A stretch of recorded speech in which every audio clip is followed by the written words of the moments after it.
Hope you are liking these learning videos. Want to study with Dubey Sir live? Join our offline online batches for CSIR Net Maths and JAM. Visit our website or click on the link highlighted to know more. में एक example दिखा रहा हूं आपको. f of x equal to 1 by q when 0 when x equal to p by q else popcorn. ठीक है, आपको पता है ये इंटीग्रल मेरा 0 आएगा. कैसे? This implies f is Riemann integrable. f is Riemann integrable and ठीक है ना. और इंटीग्रल 0 आया. कैसे आया था? प्रूफ करो. ये थ्योरम मतलब अप्लाई करो. यूपीएफ एलपीएफ से प्रूफ करो उसको कि ये इंटीग्रेबल है. एग्जाम में कभी पॉपकॉर्न की इंटीग्रेबिलिटी प्रूफ करने को आए ना, तो इतना भर करके भी प्रूफ कर सकते हो आप. Since the set of this quantity is countable hence it is Riemann integrable. एक तरीका तो ये भी हो सकता था, set of this is what? Countable, so Riemann integrable. But exam में कभी भी ऐसे प्रूफ मत करना. हमेशा इसको यूपीएफ, क्योंकि ये रीमान फंक्शन है, इसकी सैंक्टिटी अलग है. रीमान फंक्शन की रीमान इंटीग्रेबिलिटी रीमान इंटीग्रेबिलिटी से प्रूफ करो ना. ठीक है, जो एक्सपेक्टेशन होती है उसमें जानने वाला बात भी एमसीक्यू सॉल्व करने के लिए जानना अच्छी बात है. कभी भी एग्जाम में सॉल्व करें तो आप यूपीएफ एलपीएफ निकालना. ये आया, ये इंटीग्रल 0 हो रहा है, लेकिन ये एफ आइडेंटिकली 0 नहीं हो रहा है ना. ये इंटीग्रल 0 है और कभी फंक्शन नेगेटिव भी नहीं है. Function is non negative, integral is identically 0 integral, but function is not identically 0. But इसको अगर मैं प्रूफ करूं तो इसका प्रूफ दिखा देते छोटा सा आपको. क्लियर है ये? तो ये आर्टिकल तो मेजर रिजल्ट थे हमारे पास, वो आ चुके हैं. जस्ट ट्राइंग टू अप्लाई कि हम क्या क्या और कर सकते हैं अगर इंटीग्रल दिया हुआ है आपको. जरा ये देखिए, f of x equal to 1 by Q 0 और x equal to p by Q else. देखना, इस फंक्शन को हम प्रूफ कर रहे हैं इंटीग्रेबल विदाउट यूजिंग कॉन्टिन्यूटी और any other condition. Core Riemann integrability conditions वो क्या होती है? If UPF minus LPF can be made as small as you please by choosing suitable partition. That means setting norm for the partition. If norm is less than this, this is less than this. तो हम कह देते हैं वो मेरा integrable है. यही है ना कंडीशन. हमें पता है फंक्शन की वैल्यू या तो 1 बाई क्यू आएगी या 0 आएगी. इसमें दो जो ऑब्जर्वेशन है वो बताते हैं कि एक तो पहला ऑब्जर्वेशन ये है कि F X is less than equal to 1 for all X. तो जो कैपिटल एम आएगा वो लेस देन इक्वल टू 1 ही आएगा. दूसरा, F X is greater equal to 0 for all X belong to 0 1 and M R is 0 for all X belong for all X R minus 1 X R and for any P. ये सब हमारे पास है available. I don't know about continuity and limit of this function, but ये तो दिख ही रहा है मुझे ना. अब मुझे मालूम है कि मुझे वो एप्सिलॉन देगा और उसके अकॉर्डिंग मुझे डेल्टा ढूंढना है. तो how to find delta for given epsilon for popcorn और any such function where rational irrational are in this format. हमेशा हो पाए जरूरी नहीं है, तो फिर कंटिन्यूटी में जानी पड़ेगी अल्टीमेटली. देखिए क्या कर रहे हैं कि for any epsilon positive there exist M a natural number such that 1 upon n is less than 2 for all n greater equal to m. ऐसा होता है. एप्सिलॉन 2 एप्सिलॉन 3 कुछ भी कर सकते थे हम. मुझे पता है 2 पार्ट करने, इसलिए पहले से मैंने हाफ कर लिया. ये होगा कि कोई भी मुझे एप्सिलॉन देगा, मैं क्या करूंगा, पहले तो हाफ करूंगा उसका और ये m ढूंढ के लेके आऊंगा. मान लीजिए उसने मुझे दिया एप्सिलॉन इक्वल टू सपोज से 0.5, तो मैंने यहां क्या कर लिया 0.25 और ये m क्या मिल गया 5. m क्या मिल गया 5.25 मतलब 1/4. तो 1/4 will be less than 1/4. 1/n is less than 1/4 when n is greater equal to 5. मिल गया ना. और कुछ करता उसका भी हाफ कर लेता तो हम 8 मिल जाता एंड सो ऑन. तो ये मेरे पास हमेशा m है. एंड देन ये पहले भी करके आए in 0 1 there are only finite rationals of the form p by q such that Q is less than M। ये लॉजिक याद है? किसी भी M को फिक्स करने के बाद कोई भी नेचुरल नंबर M फिक्स कर लीजिए, M equal to suppose 10, suppose M equal to 10, तो in the interval 0-1 there are only finite rationals whose denominator is less than 10। बस समझ रहे हैं ना? P अपॉन Q में Q के लिए कितनी चॉइस बची? 1 to 10 कुछ हो सकता है, बट P को भी तो Q से लेस होना, नहीं तो नंबर क्या हो जाएगा? 1 से बाहर निकल जाएगा। P बाई Q में P अगर Q से बड़ा हुआ तो P बाई Q क्या हो जाएगा? 1 से बड़ा हो जाएगा। तो P Q से बड़ा हो नहीं सकता, Q 10 से बड़ा नहीं हो सकता, तो P और Q के लिए क्या चॉइस बची है? तो नेचुरल नंबर ही है। तो 1 to 10 तो कितने कॉम्बिनेशन बनेंगे? फाइनाइट। तो what M you choose, such kind of numbers are always finite whose denominator is less than M, है ना? उनको नाम भी दे दो, namely T1 P1 upon Q1 and Pk upon Qk, where Qi is less than और less than M। Confirm? ये वो रैशनल है इन द इंटरवल 0-1 जिनका डिनोमिनेटर M से कम है। ऐसे हमेशा फाइंड होंगे नहीं होंगे? हाँ, आप क्या हो गया? हाँ, कुछ नहीं होंगे, पक्का लेस, गारंटीड। बताओ M इक्वल टू 10 पे कितने आएंगे? M इक्वल टू 10 पे कितने आएंगे? फाइनाइट नहीं। अगर आपके सर में से मैं एक बाल तोड़ लूं ऐसे, कितने बचेंगे? इनफाइनाइट थोड़ी है, कितने बचेंगे?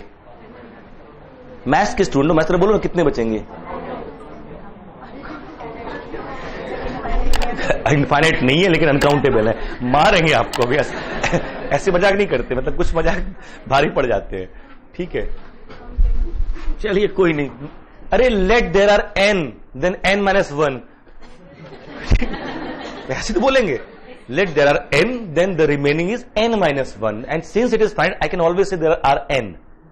तो जो एग्जिस्टेंस क्लेम तभी तो जब अगर ये ने कहा ना अनकाउंटेबल, तो वो ये नहीं कह सकता देयर आर n।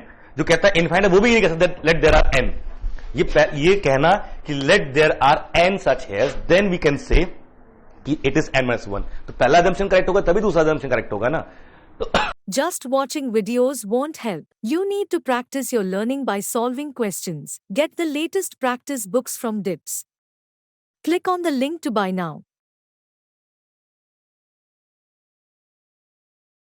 ये हमारे पास फाइंड तो पक्का है। और फिर हमने ये सीखा हुआ था कि किसी भी इंटरवल में फाइनाइट पॉइंट्स को आप ऐसे एनक्लोज कर सकते हो डिसजॉइंट सब इंटरवल्स में, जिनकी लेंथ का सम जितना चाहो उतना कर सकते हो आप। तो ये जो पॉइंट मेरे हैं T1, T2 एंड Tk, इनको मैं ऐसे एनक्लोज कर लूं तो इन लेंथ का सम जितना चाहो मैं कर सकता हूं।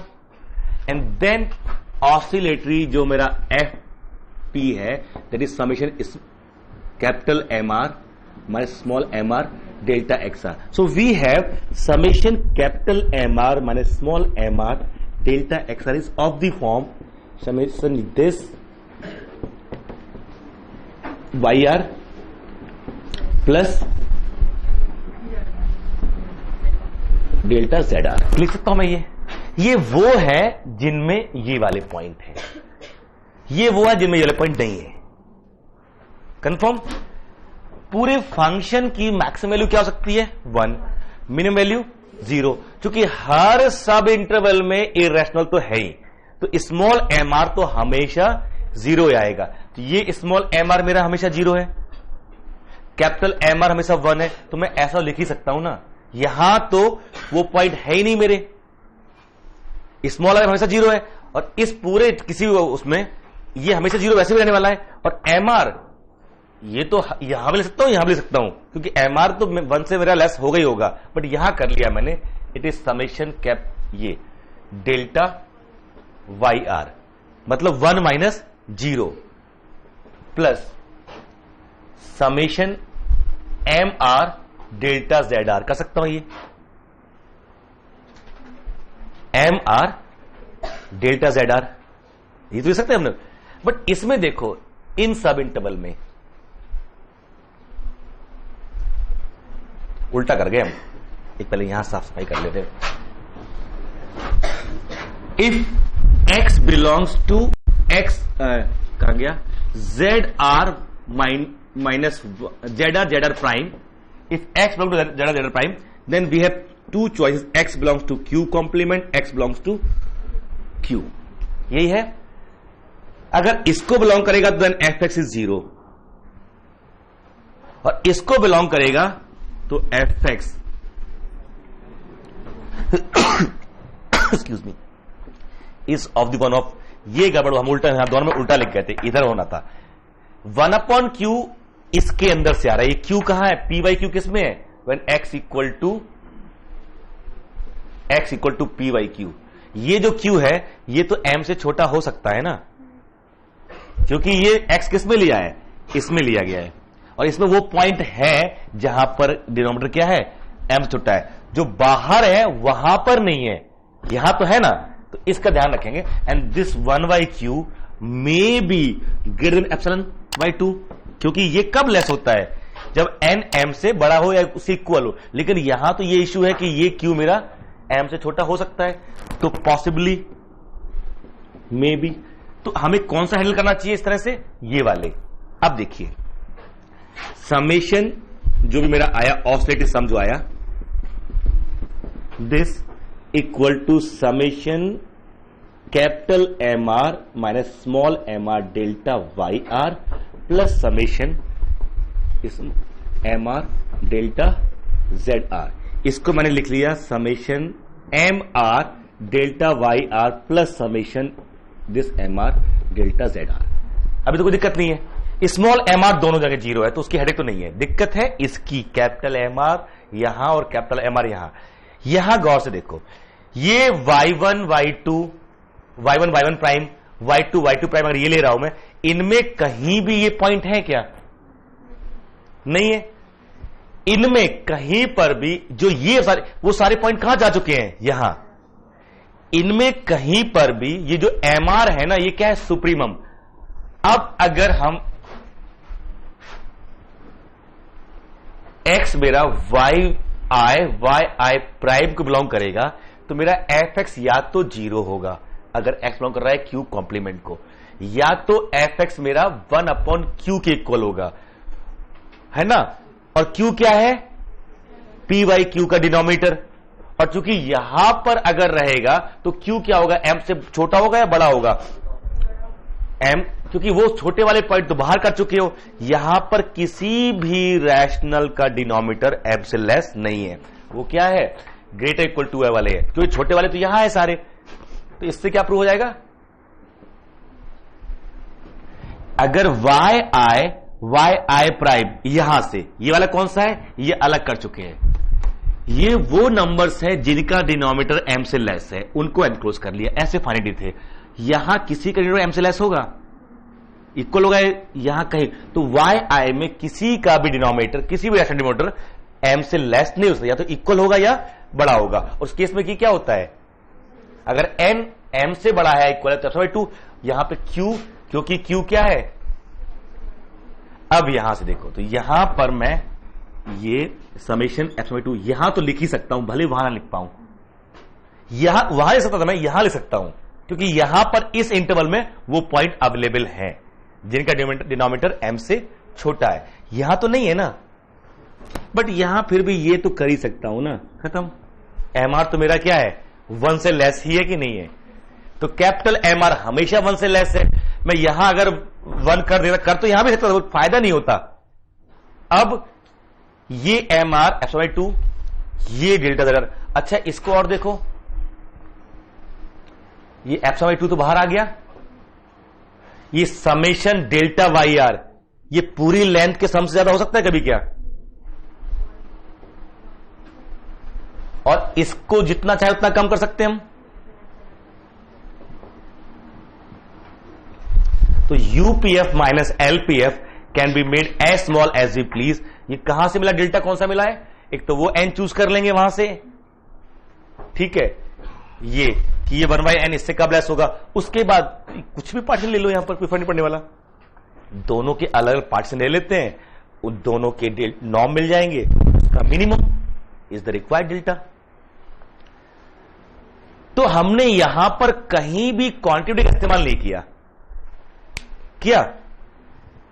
कहीं भी क्वांटिटी इस्तेमाल नहीं किया, न लिमिट न quantity, simple function was given, on the basis of function we have proved this. समझ में आ रहा है? हाँ, नहीं बताओ क्या समझाया? एक्सप्लेन। पूरा कीवर्ड जो एक था वो था existence of rationals, finite rational of specific forms. अगर आपको कोई फंक्शन देगा, कहेगा प्रूफ करो ये इंटीग्रेबल है, तो आपको करना क्या है, UPF minus LPF is less then epsilon whenever norm P is it. ये तो एक बेसिक प्रोसेस है, यहीं से प्रूफ करोगे आप।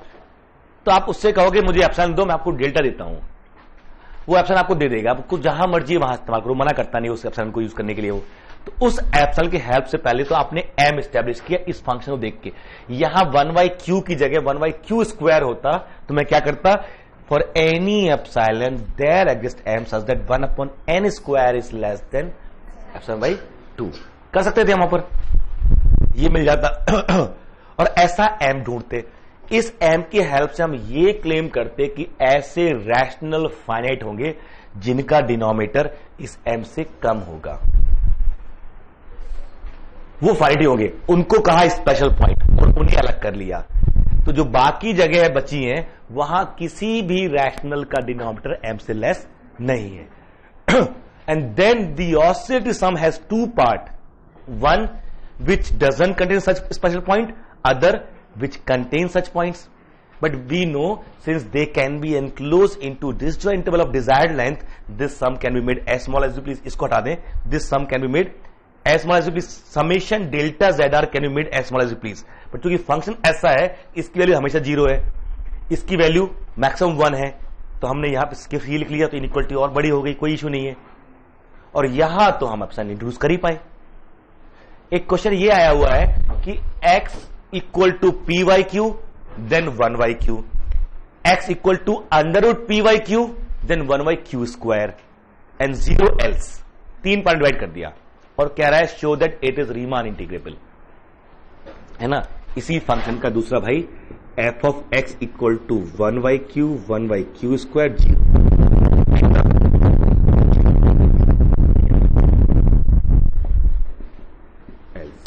जहां P and Q are square free coprime numbers, mention कर देता है, वेयर P एंड सेकंड वाले में अंडरवुड जहां लगा रखा है कि P and Q are square free coprime numbers, ठीक है। नहीं तो अंडरवुड 1/4 तो फिर बाद में 1/2 हो जाएगा, वो 1/2 पे दो वैल्यू है ना। यहां 1/4 रखोगे तो Q इक्वल टू 4 हो जाएगा, यहां पे 1/16 आ जाएगा, जबकि आना क्या चाहिए, 1/2 ही आना चाहिए। ये दे दिया। अब कह रहा है रीमान इंटीग्रेबल है। एक तो स्ट्रेट फॉरवर्ड कह सकते हो रीमान इंटीग्रेबल, 5 6 नहीं उल्टा 4 काउंटेबल पॉइंट ऑफ डिस्कंटिन्यूटी, कैसे मालूम, ये रेशनल में भी नहीं है, वो वाले रेशनल में भी नहीं है। ये कहां कंटिन्यूस, चलो पुनः टॉपिक रिकॉल कराइए, कहां कंटिन्यूस है कहां नहीं है, इसकी लिमिट कहां एग्जिस्ट कर रही है पहले ये बताओ। 0 पे कर रही है, डन। और कहां कर रही है, कहां कर रही है कहां नहीं कर रही limit. The set of point where limit exist is finite, countable infinite, uncountable, पूरा 0 1 0 1 नहीं। Take any sequence an, take any sequence an, if all the terms of an are rational, what is fan। आप कोई भी alpha choose कीजिए 0 1 का, और कोई भी सीक्वेंस ए लीजिए जो अल्फा पे जा रही है, दो केस बनेंगे। एन अगर हमेशा इररेशनल है तो एफ एन कहां जाएगा। आप CSIR नेट या IIT jam math batches online offline class join कर सकते हैं। वेबसाइट का लिंक डिस्क्रिप्शन में है। अपनी सेल्फ स्टडी और प्रैक्टिस करने के लिए हमारी बुक्स परचेस करें। आप घर बैठे बैठे CSIR नेट IIT जैम की तैयारी हमारे लेटेस्ट रिकॉर्डेड वीडियोस से कर सकते हो, लिंक डिस्क्रिप्शन में मिल जाएगा। Get 40,000 plus question bank of all the universities in India absolutely free. Download DIPS Academy mobile app from Play Store. Subscribe our YouTube channel for more learning videos and discount on video courses. अधिक जानकारी के लिए description को ध्यान से पढ़े या QR code scan करिए। हमेशा इरेशनल है, तो दो टाइप हो गए, अगर इस टाइप का है या इस टाइप का है। रैशनल दो टाइप के होते हैं ना, ये वाले अलजेब्रिक होते हैं। वो अंडरवुड पी बाई क्यू होना या 1/π होने में बहुत फर्क है ना। 1/π is not of this form. नहीं सर, वो 22/7 मान ले वाई तो वो पाई तो ऐसा हो जाएगा, वो वैसा नहीं है ना। तो इसमें FAN के पास दो चॉइस है। अगर ये इस टाइप का इरेशनल हुआ तो 1/Q1², और दूसरे टाइप का इरेशनल हुआ तो हमेशा 0। तो क्या होगा, ये भी कहां जाएगा, Q1 टेंस टू इन्फिनिटी पे 0, ये 0, ये 0, तो लिमिट कहां चलेगी 0। अगर AN रैशनल हुआ तो PN/Q1 तो क्या बनेगा 1/Q1 तब भी। और अल्फा कैसा है, आर्बिट्रेरी। इसका मतलब हर पॉइंट पे लिमिट एग्जिस्ट कर रही है 0-1 इंटरवल के, और लिमिट है क्या 0। अब इस फंक्शन देके पूछे x tends to 1/π fx equal to what.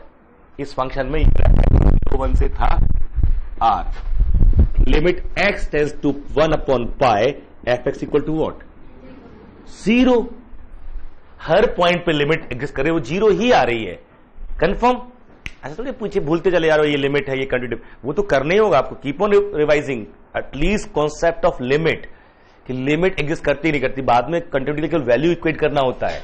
वो प्रॉपर्टी का सेट अलग है, once it is continuous then what are the properties, but at least claim should be there ना। ठीक है, अब बताओ कहां कॉन्टिन्यूअस है कहां नहीं है। Set of point of discontinuity, set of point of discontinuity, वो कौन सा सेट बनेगा 1/P/Q टाइप के रैशनल्स, और वो इरेशनल जो √P/Q टाइप के हैं।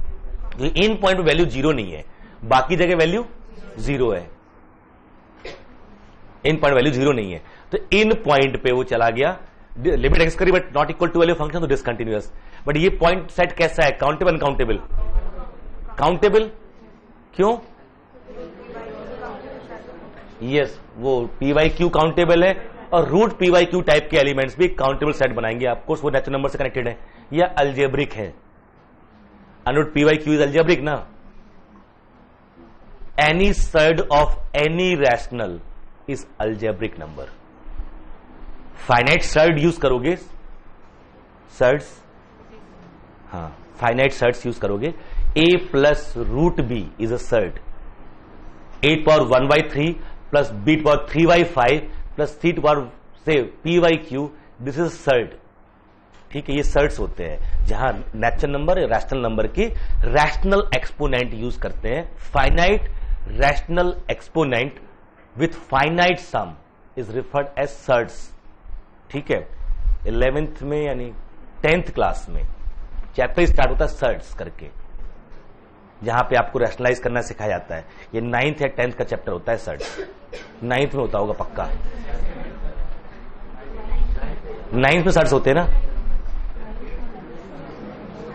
क्या बोलते थे उनको वहां पर, करनी, यही याद आ रहा था मेरे को भी, करनी। सच में करनी बोलते हैं, सही मेमोरी है, करनी याद आ रहा था कि करनी बोलते हैं इसको। तो हमने भी करनी पढ़ा होगा, इधर आ गए तो सर्ड बोलने लगे, अलग बात है, पर उसके बाद कभी नहीं बोला हुआ करनी, वो तो तभी की बात होगी, बट याद है कहीं, इसका मतलब उस समय चीजें कैसे याद रहती हैं, करनी।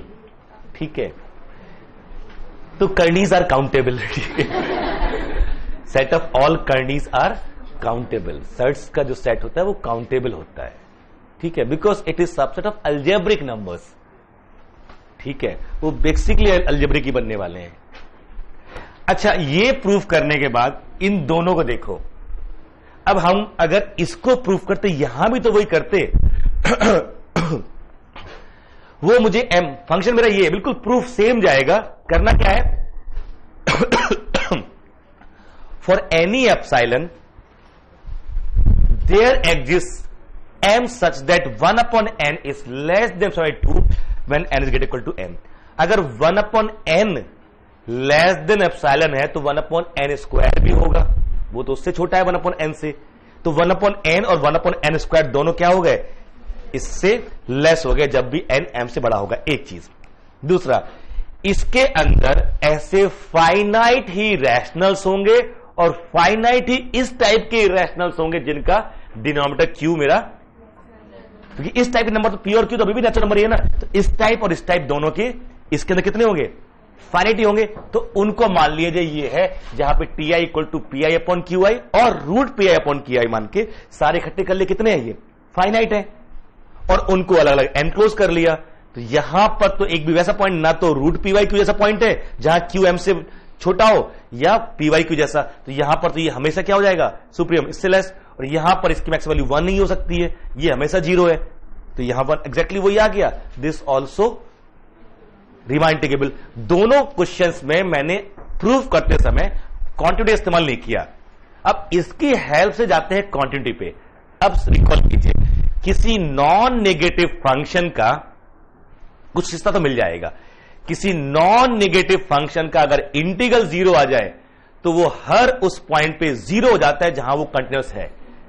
तो इससे ये प्रूफ हो गया कि ये फंक्शन या ये फंक्शन इस पे तो कंटिन्यूअस नहीं हो सकते, क्योंकि यहां वैल्यू, क्योंकि ये नॉन नेगेटिव है और इसका इंटीग्रल क्या आएगा, अब तो रीमान इंटीग्रेबल हो गया। अब इंटीग्रल निकाल सकते हैं, तो इंटीग्रल कैसे निकालो, lower sum equal tends to नॉन P tend to 0, use lower sum. इसमें दिक्कत हो सकती है, इसमें थोड़ी दिक्कत है, हर सब इंटरवल में इरेशनल है, स्मॉल एम आर हमेशा 0 है, तो summation small M R delta X R always 0, नॉन P tend to 0, this tend to 0, but this is actual integral. तो इसका इंटीग्रल क्या आ गया, 0। फंक्शन कैसा है, नॉन नेगेटिव, तो जहां जहां क्वार्टर्स होगा वहां वहां क्या होना चाहिए, वैल्यू 0 होना चाहिए। इसका मतलब this function is not continuous at rationals, this function is not continuous at such kind of rationals and such kind of अब ये नहीं करो यहां कंटिन्यूअस है, not Q implies not P होता है, नॉट पी से कुछ नहीं मिलता। हम ये यहां नहीं कह सकते कि यहां कंटिन्यूअस है, बट ये तो मिल गया कि हमें चेक करना भी चाहिए, तो कहां करना चाहिए, यहां इस केस में इरैशनल पे, रैशनल पे तो नहीं करना चाहिए। With the help of integrability we are claiming discontinuity because we have result. अगर कोई नॉन नेगेटिव फंक्शन का इंटीग्रल 0 हो जाए, कोई नॉन नेगेटिव इंटीग्रेबल फंक्शन का इंटीग्रल 0 हो जाए, तो उस फंक्शन को जिसका इंटीग्रल 0 आ रहा है, हर उस पॉइंट पे 0 होना चाहिए जहां वो कॉन्टिन्यूअस होना चाहता है। हमने पीछे रिजल्ट दिखा है ये। तो इस फंक्शन को जो कि नॉन नेगेटिव है, 0 हो सकता है या 1/q, तो नॉन नेगेटिव है और इंटीग्रल क्या आया इसका 0। क्यों आया इंटीग्रल, ये मालूम है ना 0, एलपीएफ का जो लोअर इंटीग्रल है वो 0 आ रहा है। Lower integral is what, limiting case of LPF, LPF is always 0, so lower integral is always 0, so value of integral is 0 because integrable done। तो upper integral भी 0, equally integrable हो गया। तो integral 0 non negative, hence at every point of continuity function must vanish, but it is vanishing only here, else type of point but not here, so at this point it fails to be continuous। confirm done ना। तो ये Riemann integrability का proof, यही माना जो आपसे expect करेगा ना, आप जाएंगे इंटरव्यू देने, बोर्ड पे भेज देता है, एलसीडी में जनरली भेज देगा बोर्ड पे, जाओ शुरू हो जाओ। उन्हें पता है कि साफ साफ अजम्पशन लेते हो आप, वो अजम्पशन देने से आप क्या मान के चल रहे हो। हाउ यू स्टार्ट प्रूविंग, आप कहोगे sir since set of points are points of description countable, so Riemann integrable, okay countability, okay let's talk about countability. Proof Cantor set is uncountable. आपने खुद ही ना जो है ना बर्रे का छत्ता होता है उसमें हाथ दे दिया ऐसे, अब वो जाएगा काउंटेबिलिटी अनकाउंटेबिलिटी मेजर थ्री पे लेके जाएगा, आपको पूरा उस तरफ लेके जाएगा। चलो कैंटर सेट उस पर बात करते हैं, काउंटेबिलिटी का आपको आइडिया तो सब। अब कैंटर सेट पे बात करेगा, फिर टर्नरी सेट पे बात करेगा, फिर डायरेक्ट नंबर से बात करेगा। पूरा आपका इंटरव्यू उस डैश में चला गया, इधर ही रहेगा तो अभी बाहर तो नहीं, अगर वो रीमान पूछे तो उसी के बीच में रहोगे ना, तो यही कुछ डिस्कशन रहेगा। अब दो टॉपिक एक साथ शुरू कर दिया आपने, जैसे आपने वो यूज किया ना, तो एक तो वो टॉपिक चले और ये तो है ही, तो एक टीचर यहां पकड़े रहेगा, एक टीचर वहां काउंटेबिलिटी पकड़े रहेगा, दोनों तरफ से एक का जवाब दोगे तब तो दूसरा शुरू रहेगा। तुम कुछ काउंटेबिलिटी बोल रहे थे ना, चलो वहां बात कर लेते हैं। आप उधर जवाब दे रहे हो तो वो कहेगा अच्छा एक सेट बताओ जिसके पास अनकाउंटेबल डिस्कंटिन्यूटी हो और वो रीमान इंटीग्रेबल हो। Hope you are liking these learning videos. Want to study with Dubey Live? Join our offline online batches for CSIR Net Maths and JAM. Visit our website or click on the link highlighted to know more.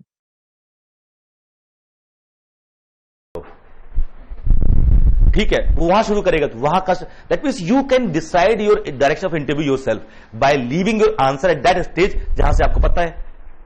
आपको लगता है कि यार accountability अनकाउंटेबिलिटी हम तुर्रम खाएं तो वहीं लेके जाओ ना, फिर इसको छोड़ ही दो, वहां पर वो फोकस वही चला जाएगा। आपने उसको फोर्स कर दिया उधर क्वेश्चन पूछने के लिए। फॉर एग्जाम्पल वो कोई ग्रुप पूछे आपसे, ग्रुप में ये प्रॉपर्टी हो, आप एसएन में ले गए काउंटर एग्जाम्पल ढूंढने के लिए, तो आपने फोर्स कर दिया वो एसएन पे बात करेगा आपसे, क्योंकि उसमें बहुत स्कोप है ना। आप उसको जीएलएनएफ में लेकर चले गए तो अगला क्वेश्चन पक्का जीएलएनएफ एसएनएफ इसी बात करने वाला। अच्छा सिंपल होता है एसएनएफ, बताओ सिंपल ग्रुप क्या होता है, डायरेक्शन पूरा वहीं चला गया है ना। तो वहीं बताया कि जहां जो आप संभाल सकते हो, काउंटर एग्जाम्पल वहां से ढूंढा करना हमेशा कि जो आप संभाल ले जाओ, ठीक है। नहीं तो लगता है रट्टा मार के आए। जब आप काउंटर एग्जाम्पल देते हो ना तो वो दो चीजें शो करता है, एक आपका कंफर्ट जोन कि आप जहां से कंफर्टेबल हो, दूसरा जो आपने रट्टा मारा हुआ है, ठीक है। अगर रट के बोल रहे हो तो गए काम से। फिर वहां पर यहां हमने जब इसको प्रूफ किया, हम पहले ही प्रूफ कर चुके थे, but this proof just to mention to पे मीन्स रिस्पेक्ट टू रीमान कि भाई हमने आपके तरह से ही प्रूफ किया, जैसे आपने कहा था वैसे ही हमने किया। And we know how to use the oscillatory sum for showing Riemann integrability.